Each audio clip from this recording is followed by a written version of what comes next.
Ladies and gentlemen, my name is Geoffrey Donnan. I'm Director of the Florey Neuroscience Institutes, and it's a pleasure to welcome you here this evening to the 14th Kenneth Myer Lecture. In fact, it's the first time, as many of you know, that we've held it in this wonderful venue, the Melbourne Convention and Exhibition Centre. The purpose of these lectures, of course, is to bring to you directly information about science and to bring the world's greatest scientists themselves to speak to you about a topic with which they're very familiar. In other words, their own work. So Tim Bliss, Professor Tim Bliss, is today's lecturer, and let me just tell you a little bit about him. He received his PhD in 1967 from McGill University in Montreal, Canada. He then, at around that time, worked in Per Anderson's laboratory in University of Oslo in the late 1960s, and this resulted in the seminal observation of the electrophysiological basis of memory, which to all of us, of course, means a lot. That's an early clue, indeed, to how plastic and malleable the brain actually is, using memory as a paradigm. Now, Professor Tim Bliss has received a number of very distinguished awards, including the Bristol Myers Squibb Award for Neuroscience in 1991, the Feldberg Prize for Promotion of the Anglo-German Cooperation in Biological Medical Science in 1994, the Annual Award for Contributions to British Neuroscience in 2003. He's a Fellow of the Royal Society and Founding Fellow of the Academy of Medical Sciences. In a moment I'll ask Professor Tim Bliss to deliver his lecture, but at the end of the lecture, coming to the podium will be Mr. Martin Myer, known to many of you, the son of Kenneth Myer, who will present Professor Tim Bliss with the Kenneth B. Myer Medal. So it's now my great pleasure indeed to invite Professor Tim Bliss to address you this evening on the subject of the mechanisms of memory.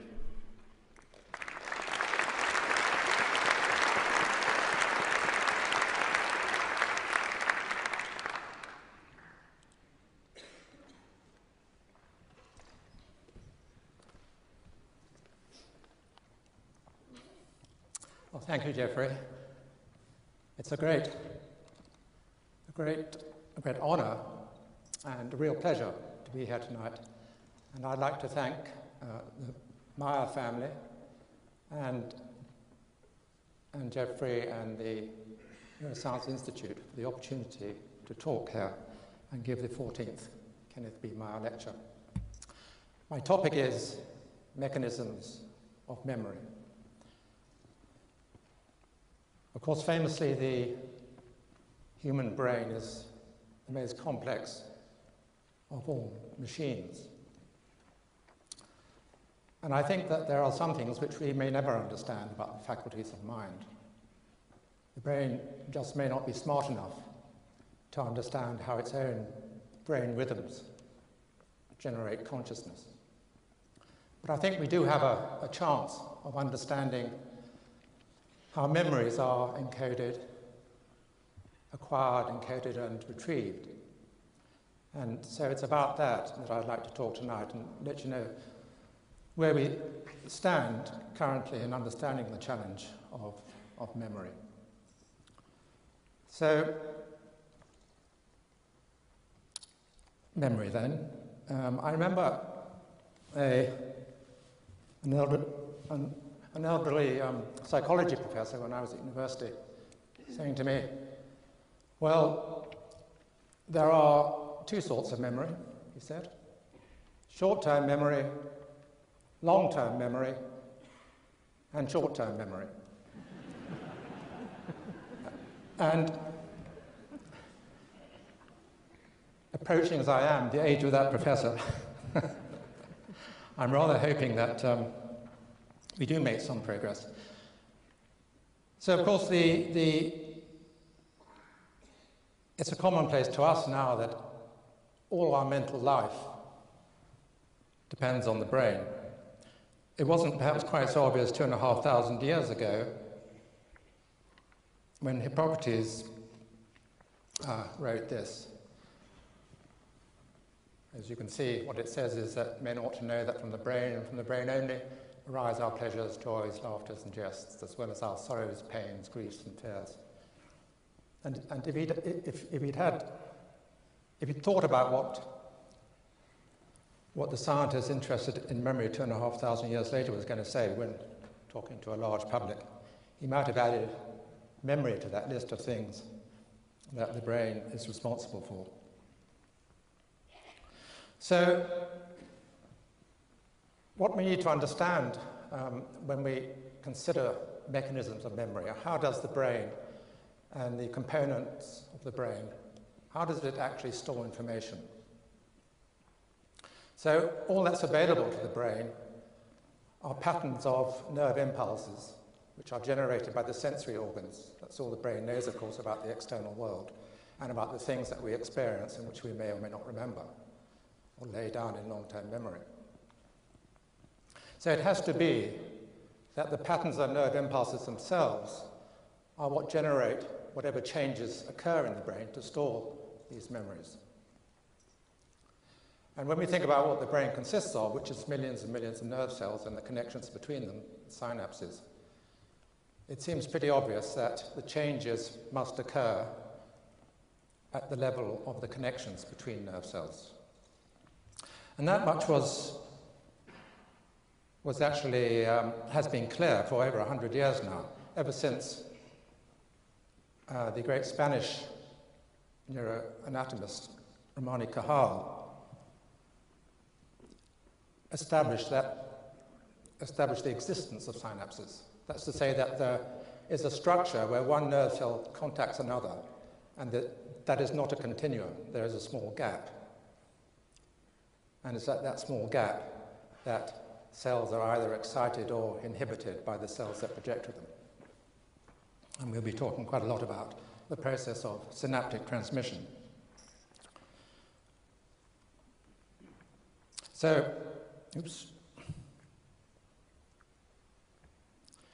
So that was one idea, that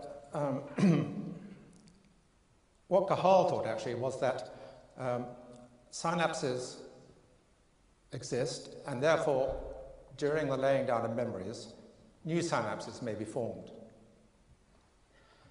That's something which certainly occurs after injury or during development, but it may not be the way that the adult brain stores memories.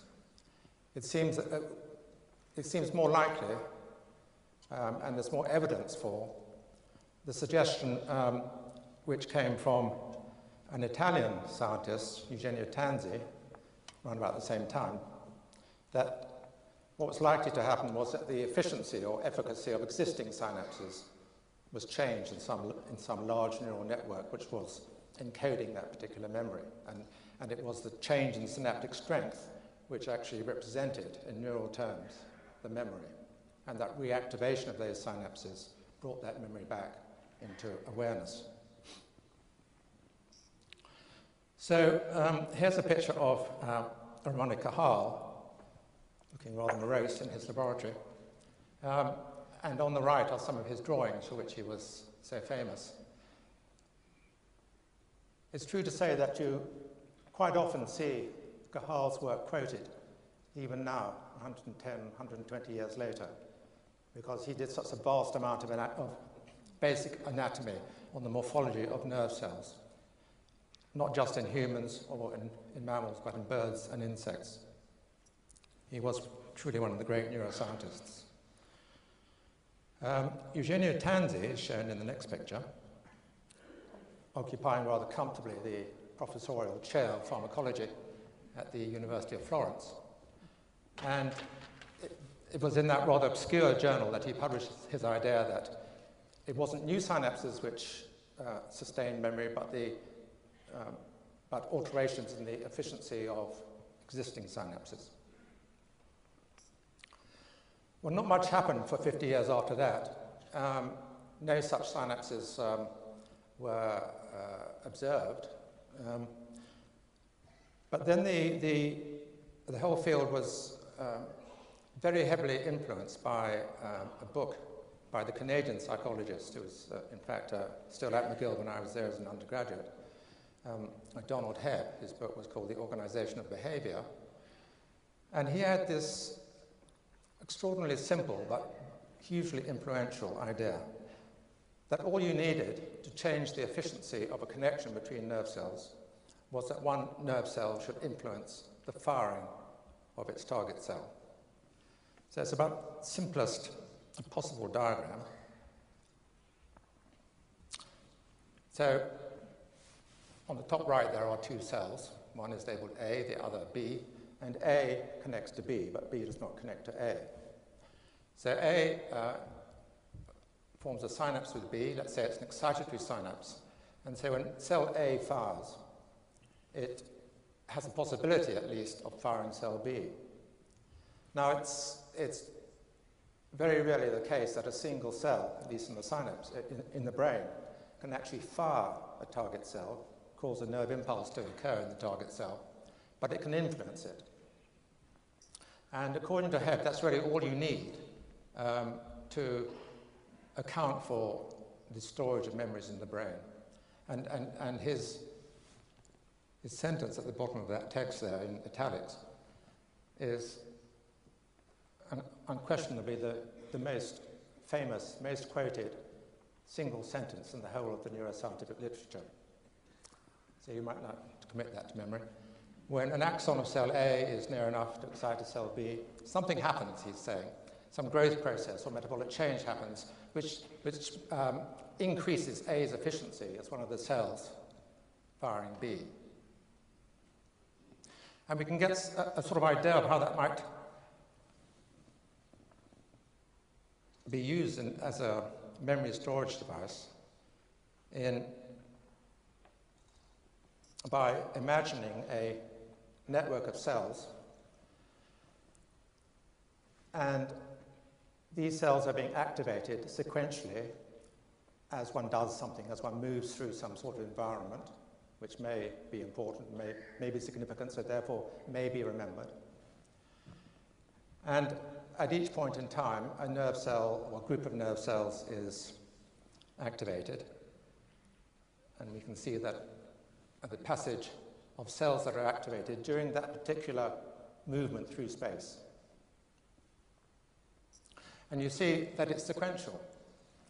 So each cell is firing the next cell in the sequence. Each cell in turn is a cell A connecting with a cell B. So all the synapses between each consecutive cell in that loop, in that sequence, will be, according to Hebb's idea, will be enhanced, will be potentiated. And that being the case, that particular pathway will be strengthened and will form the basis of the memory of that event.